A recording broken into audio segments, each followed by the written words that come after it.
अरे एवढं चांगलं तर घर आहे ते, नवीन घर काले पाहिजे. पण भाड्याचं आहे ना ते. काही नाही काका.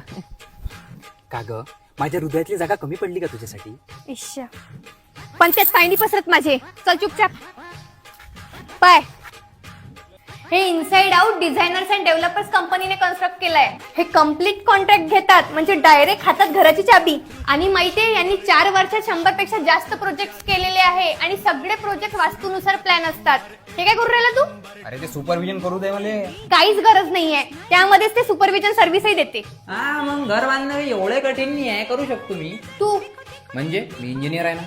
तू मेकॅनिकल इंजिनियर आहे. आता इंजिनियर आहे भाई, मेकॅनिकल असं कसं गेलं असो.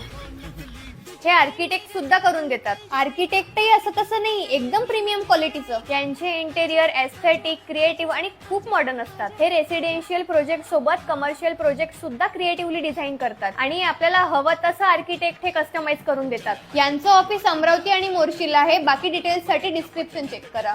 मला यांचं काम लय पटलं. आपण गावातल्या घराचं आता काम लावून देऊ. पण पहिले तिथे फोडा लागल ना. हा मग लावलं ते आत्याला फोन. काय? अरे तुझ्या आत्या भावापाशी जेसीबी आहे ना, तर मग ते सांगून दिलं ते गावातलं घर फोडायला. तसं लवकर काम लावलं तर लवकर होईल असं माझं म्हणणं आहे. बाकी काही नाही, बाकी को हिशोबानं.